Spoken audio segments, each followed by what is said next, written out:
Mari kita berdoa. Bapa Surgawi, Bapa yang kami sembah dalam nama anak-Mu Tuhan Yesus, terima kasih untuk napas kehidupan yang baru yang Tuhan berikan kepada kami.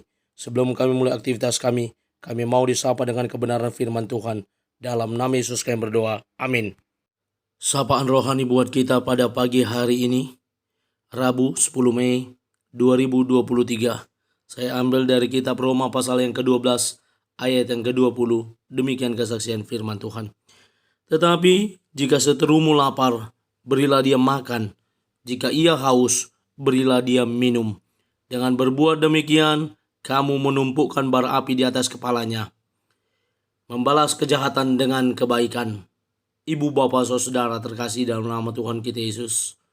Berbicara tentang kasih. Salah satu hal yang harus kita lakukan adalah tidak membalas kejahatan, tetapi melakukan banyak kebaikan. Kejahatan yang dilakukan oleh seteru kita, oleh musuh kita, kalaupun karena terpaksa kita bermusuhan. Karena apa? Karena mereka yang memusuhi kita. Karena mereka yang menganggap kita seterunya atau musuhnya. Bukan kita yang membangun permusuhan.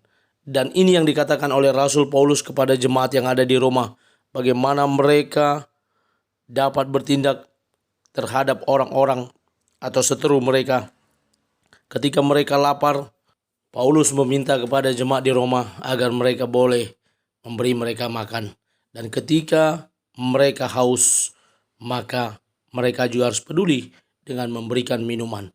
Hal ini sebagaimana yang dikatakan, tidak membalas kejahatan dengan kejahatan, melainkan dengan banyak kebaikan. Sama halnya dengan berbuat menumpukan bara api di atas kepalanya. Bagaimana mereka tidak membalas yang jahat dengan yang jahat, melainkan dengan kebaikan.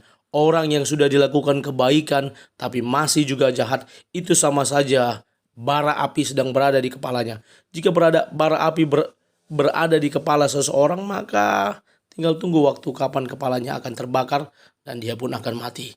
Ini adalah satu analogi yang disampaikan kepada orang yang tidak tahu berterima kasih, yang tidak mau membalas kebaikan orang lain dengan kebaikan pula.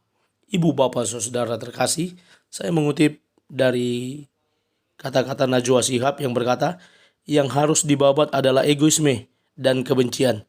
Yang mesti dirajut ialah solidaritas dan kepedulian. Kelasnya yang diminta pada renungan harian ini, bagaimana kita tidak hanya baik kepada orang yang baik, tetapi juga solidaritas, kepedulian kepada orang yang berbuat kejahatan.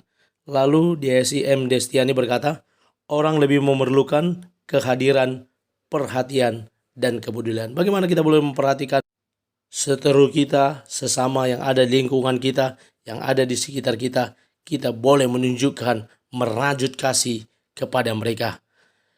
Jika terhadap seteru saja kita diminta untuk tetap peduli dan menolong mereka, tentunya kepada sesama pun kita juga harus melakukan hal yang demikian. Karena itulah bentuk kasih yang harus ditetapkan dan diterapkan oleh setiap orang percaya. Amin, kita bersatu dalam doa. Terima kasih Bapa untuk firman-Mu. Mampukan kami menjadi pelaku kebenaran firman Tuhan yang terus merajut kasih, yang terus membangun persaudaraan dan tidak membalas dendam. Dalam nama Yesus kami berdoa. Amin. Selamat beraktivitas. Tuhan Yesus memberkati. Shalom.